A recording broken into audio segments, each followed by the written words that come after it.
Hello नमस्ते। Page number 233 का गोदान पाठ का वाचन करने जा रही हूँ, जो एक उपन्यास है। यो होली में गाने बजाने का मुख्य स्थान नोखेराम की चौपाल थी। वहीं भंग बनती थी, वहीं रंग उड़ता था, वहीं नाच होता था। उस उत्सव में कालिंदा साहब के 10-5 रुपए खर्च हो जाते और इनमें एक समर्थ थी कि अपने द्वार पर जलसा कराता। लेकिन अब की गोबर ने गांव के युवकों को अपने द्वार पर खींच लिया और नोखेराम की चौपाल खाली पड़ी हुई है। गोबर के द्वार पर भंग घुट रही है, पान के बीड़े लग रहे हैं, रंग घोला जा रहा है, फर्श बिछा हुआ है, गाना हो रहा है और चौपाल में सन्नाटा छाया हुआ है।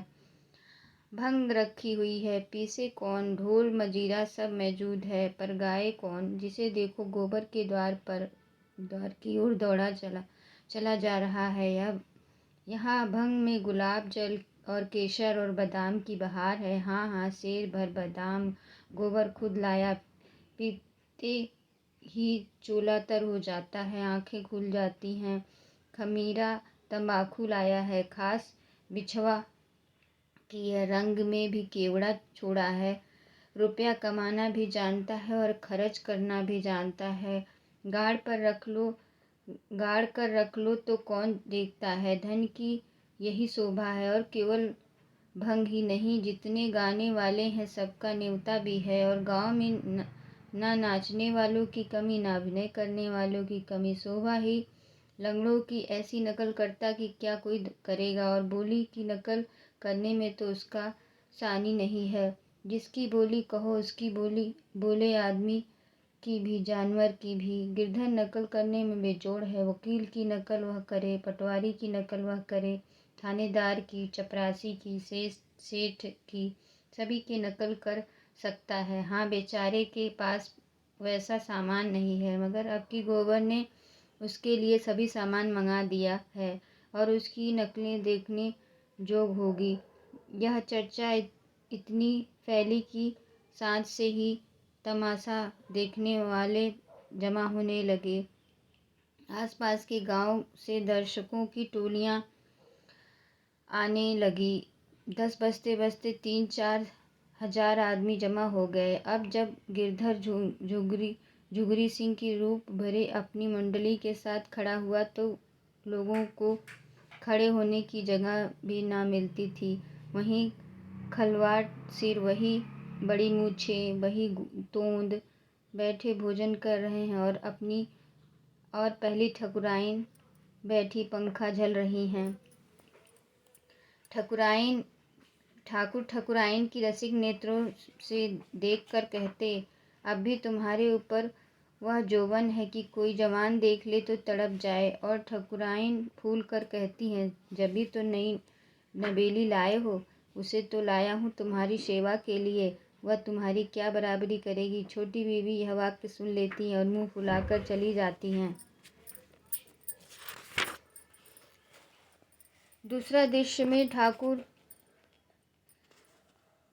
खाट पर लेटे हैं और छोटी बहू मुंह फेरे हुए जमीन पर बैठी हैं। ठाकुर बार बार उसका मुंह अपनी ओर फेरने की किला चेष्टा करके कहते हैं, मुझसे क्यों रूठी हो मेरी लाडली।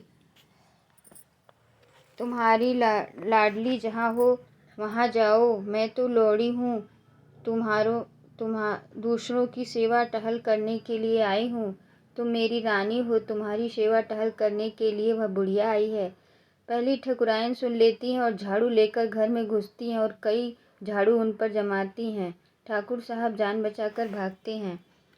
फिर दूसरी नकल हुई, जिसमें ठाकुर ने 10 रुपए का दस्तावेज लिखकर 5 रुपए शेष नजराने और तहरीर और दस्तूरी और ब्याज में काट लिया। किसान आकर ठाकुर के चरण पकड़कर रोने लगा। बड़ी मुश्किल से ठाकुर रुपए देने पर राजी होते हैं।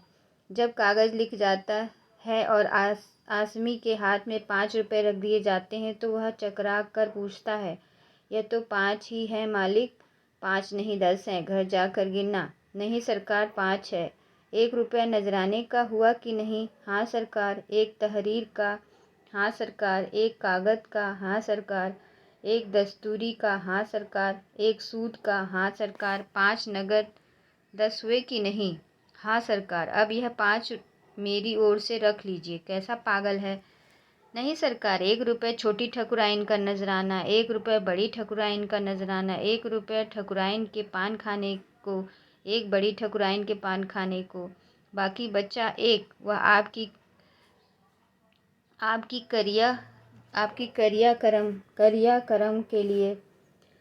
इसी तरह नोखेराम और पटेश्वरी और दत्ता दीन की बारी बारी से सबकी खबर ली गई और फव्वतियों में चाहे कोई नयापन ना हो और नकलें पुरानी हो, लेकिन गिरधारी का ढंग ऐसा रहस्यजनक था कि दर्शक इतने सरल हृदय थे कि बेबात की बात में भी हंसते थे। रात भर भड़ेती होती रही और सताए हुए दिल कल्पना में प्रतिशोध पाकर प्रसन्न होते रहे। आखिरी नकल समाप्त हुए तो कौवे बोल रहे थे। सवेरा होते ही जिसे देखो उसी की जबान पर वही रात की गाने, वही नकल, वही फिक्रें। मुखिया तमाशा बन गए। जिधर निकले उधर ही 2-4 लड़के पीछे लग जाए और बड़ी फिक्र कसते। झिंगुर सिंह तो दिल्लगीबाज आदमी थे, इसे दिल्लगी में लिया, मगर पटेश्वरी में चिढ़ने की बुरी आदत थी और पंडित दाता दीन तो इतने तुनक मिजाज के थे कि लड़ने को तैयार हो गए।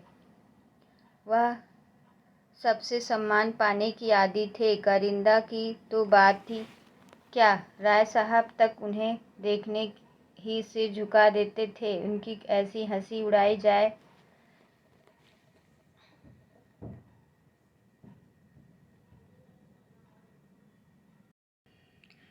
उनकी ऐसी हंसी उड़ाई जाए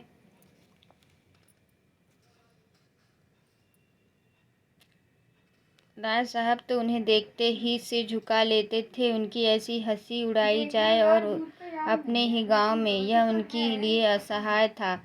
अगर उनमें ब्रह्म तेज होता तो इन दुष्टों को भस्म कर देते, ऐसा श्राप देते कि सबके सब भस्म हो जाते। लेकिन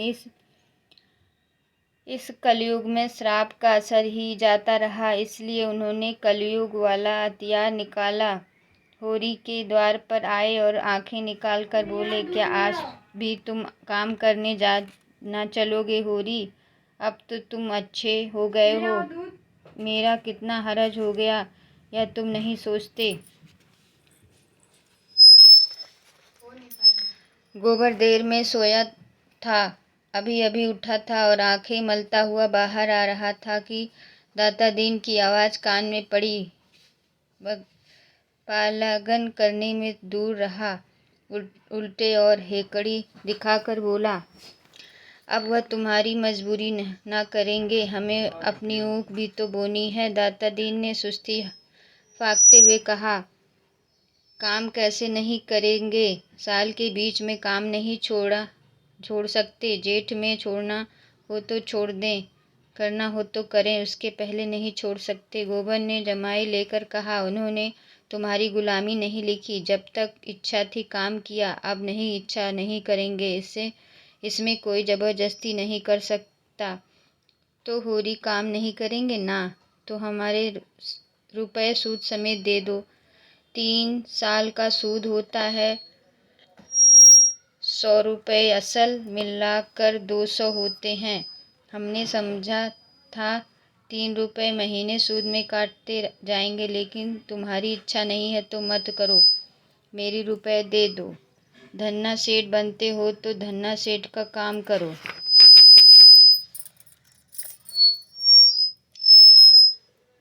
होरी ने दाता दीन से कहा, तुम्हारी चाकरी से मैं कब इनकार करता हूँ महाराज, लेकिन हमारी ऊँख भी तो बोने को पड़ी है। गोबर ने बाप को डांटा, कैसी चाकरी और किसकी चाकरी?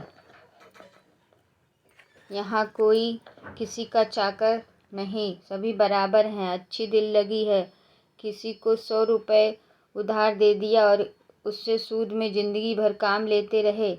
मूल ज्यों का त्यों। यह महाजनी नहीं है, खून चूसना है। तो रुपए दे दो भैया, लड़ाई काहे की।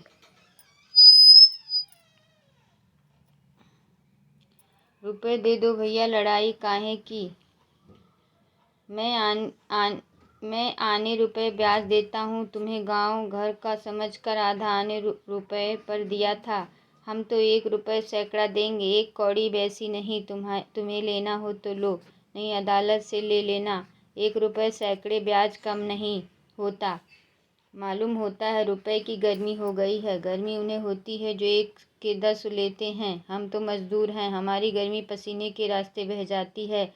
मुझे खूब याद है, तुमने बैल के लिए 30 रुपये दिए थे, उसके 100 हुए और अब 100 के 200 हुए। इसी तरह तुम लोगों ने किसानों को लूट लूट कर मजदूर बना डाला और आप उनकी ज़मीन के मालिक बन बैठे।